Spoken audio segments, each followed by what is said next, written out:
جب کفر کا غلبہ ہوتا ہے تو کبھی کبھی صاحب ایمان، مجھ جیسے صاحب ایمان جن کا ایمان کمزور ہے، اس وسوسے میں، اس مغالطے میں مبتلا ہو جاتے ہیں کہ کہیں اللہ کو ان سے محبت تو نہیں، یہ ان کی رسی دراز کیے چلا جا رہا ہے، ان پر نعمتوں کے دروازے کھولے ہوئے، وہ نعمتوں کے دروازے تو ہم کھول دیتے ہیں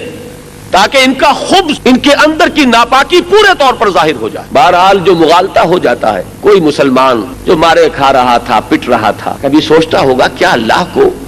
ابو جہل سے کوئی محبت ہے کہ اس کا ہاتھ شل نہیں کر رہا، اس پر فالج نہیں گر رہا، یہ کس زور شور کے ساتھ کوڑے برسا رہا ہے سمیہ پر رضی اللہ تعالی عنہ، یہ کس طرح آزما رہا ہے اور کس طریقے سے تکلیفیں پہنچا رہا ہے حضرت یاسر کو رضی اللہ تعالی عنہ۔ اللہ قادر ہے کہ اس کے ہاتھ کو شل کر دے،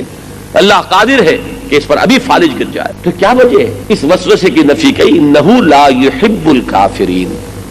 انہیں کافروں سے کوئی محبت نہیں ہے اللہ۔ ہاں دو چیزیں ذہن میں رکھیے، ایک تو رسی دراز کرتا ہے دنیا میں، اور دوسرے یہ بات بھی اپنی جگہ ہے کہ اہل ایمان کی تربیت اسی میں ہے، ورنہ خام رہ جائیں گے۔ خام ہے جب تک تو ہے مٹی کا ایک انبار تو، پختہ ہو جائے تو ہے شمشیر بے زنہار تو۔ اور ایک بات اور فلسفے کے اعتبار سے جان لیجئے، جب تک کہ کوئی گروہ ایسا سامنے آ جائے صاحب ایمان لوگوں کا جو کوالیفائی کرتا ہو کہ وہ دنیا کے انتظام کو سنبھال سکتے ہیں، اس وقت تک اللہ تعالیٰ کفار کے حوالے کیے رکھتا ہے۔ لیکن اگر کوئی گروہ ثابت کر دے اپنے ایمان، اپنے عمل صالح، اپنی تنظیم، اپنے ڈسپلن، اپنے ایثار، اپنی قربانی، اپنے صبر، اپنے ثبات، اپنے استقلال سے کہ وہ اب کوالیفائڈ ہے، تو اللہ تعالیٰ کو ہرگز ان کفار سے کوئی محبت نہیں کہ دنیا کی امامت اور دنیا کی قیادت ان کے حوالے رکھے۔ لیکن بہرحال اگر نہیں ہے کوئی ایسی جماعت اور ایسا گروہ اور ایسی امت تو ٹھیک ہے، دنیا کا انتظام تو اللہ نے